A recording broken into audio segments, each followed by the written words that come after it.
Good morning students. आज हम BSc part third physics के first paper quantum magnetic spectroscopy में श्रोडिंगर तरंग यांत्रिकी में एरनफेस्ट प्रमेय के बारे में पढ़ेंगे।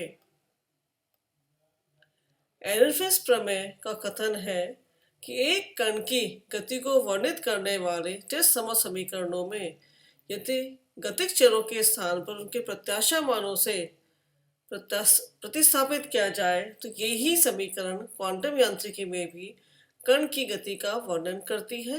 अर्थात क्वांटम यांत्रिकी में प्रत्याशा मान निम्न समीकरणों का पालन करते हैं। एरनफेस्ट प्रमेय को हम दो समीकरणों में बांट सकते हैं।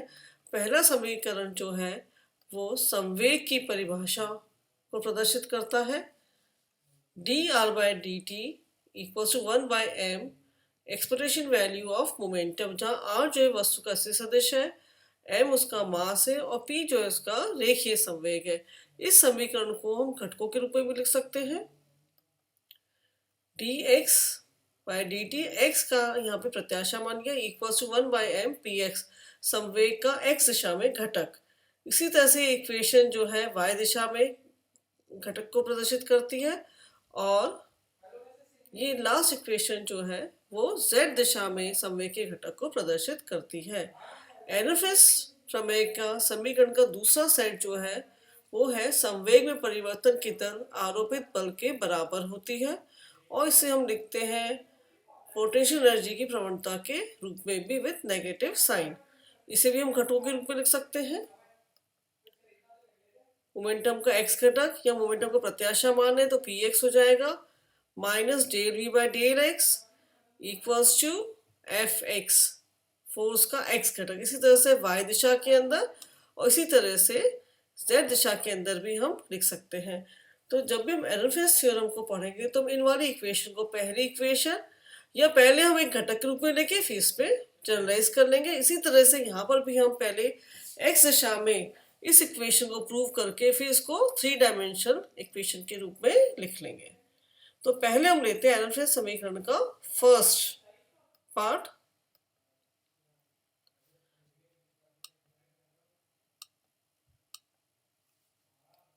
पहला समीकरण जो है dx-dt = 1/m expectation value of x component momentum px।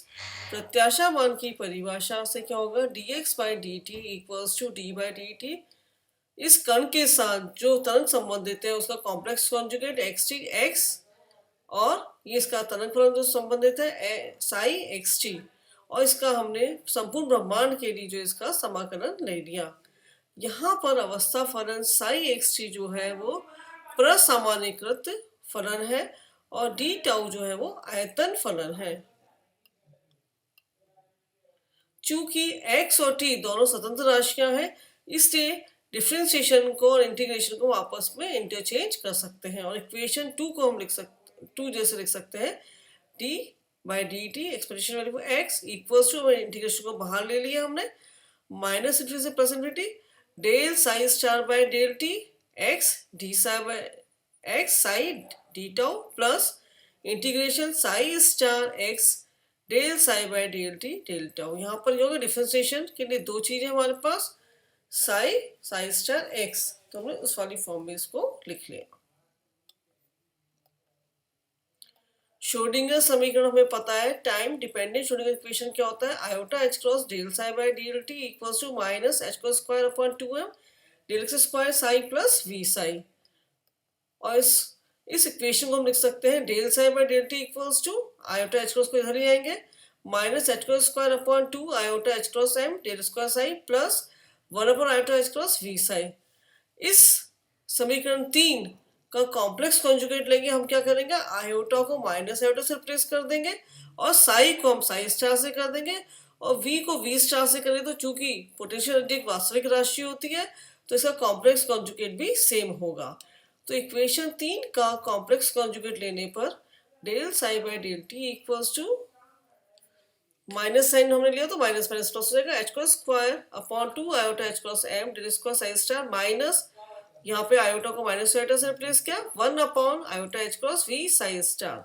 समीकरण 3 और 4 से del psi by del t और del psi star by del T का मान इक्वेशन 2 में रखेंगे तो हमें प्रत्याशा मान x का डिफरेंशिएशन टाइम के साथ मिल जाएगा minus X minus introduce integration, ये हमने रख दिया मान यहाँ पर del psi star by del T का, और उसके पश्चात हमने यहाँ पर जो मान रखा वो रख दिया del psi by del T का इक्वेशन 3 से, ये वाला मान इक्वेशन 4 से।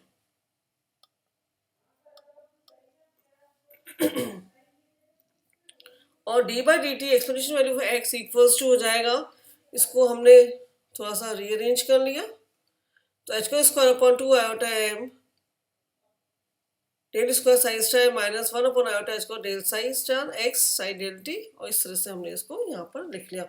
अब यहाँ पर जो है हम देखते हैं कि एच को square upon 2 iota H cross M यहाँ पर भी है और यहाँ पर भी है, तो इसको हम इधर ले आते हैं, थोड़ा सा इनको रीअरेंज कर लेते हैं।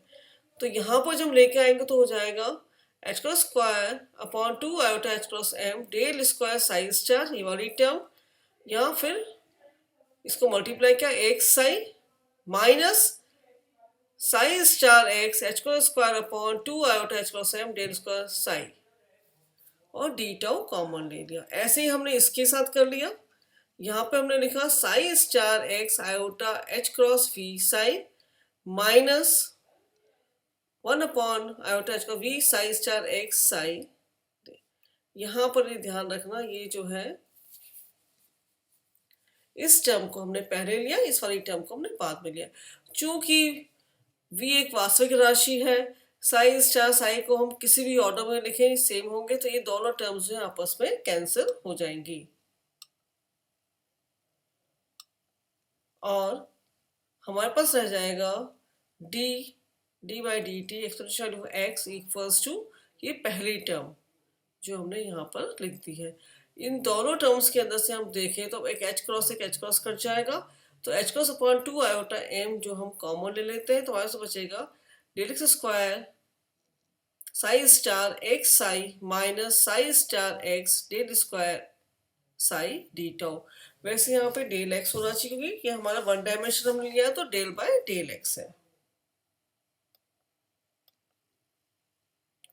चूंकि डेल स्क्वायर एक हर्मिटियन संकारक है, हर्मिशियन ऑपरेटर है, हर्मिशियन ऑपरेटर की प्रॉपर्टी से क्या होता है कि del square psi star x psi को हम लिख सकते हैं psi star del square X psi, equation 6। Equation 6 से मान हम समीकरण 5 में रख देंगे तो हमारे पास आ जाएगा H cross upon 2 iota M psi star del square X psi minus psi star X del square psi theta. First term को हमने इक्वेशन 5 को चेंज कर दिया इक्वेशन 6 से।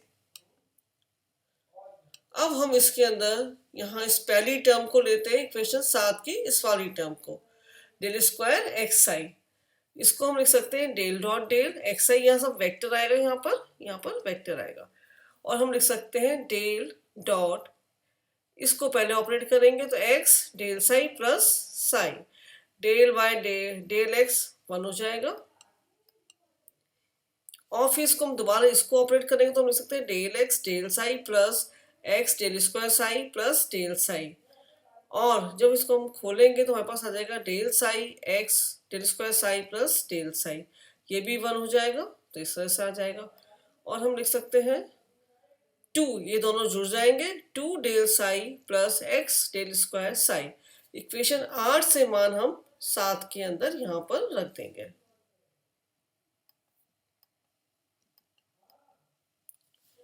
तो हमारे पास आ जाएगा H cross upon 2 iota M del psi star 2 del psi plus X del square psi minus psi star X del square psi D tau.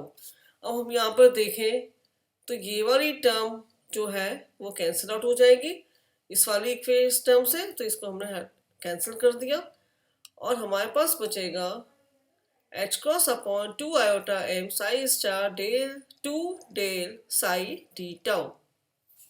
अब यहाँ पर हम आयोटा से गुणा करेंगे, आयोटा से भाग देंगे, तो हमारे पास आ जाएगा iota H cross upon 2 iota square m psi star 2 del psi D tau.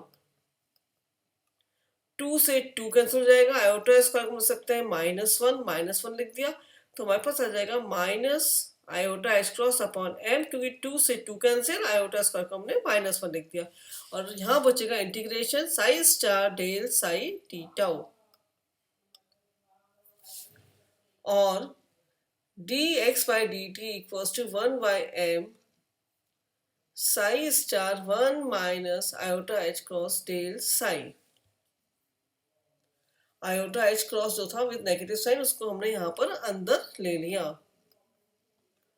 और m को हम इधर लिया, तो m d/dt x psi star minus iota H cross del psi D tau, और इसका x कंपोनेंट, इसको ये px हो गया, m dx/dt px हो गया, और ये क्या हो गया, मोमेंटम ऑपरेटर इन क्वांटम मैकेनिक्स।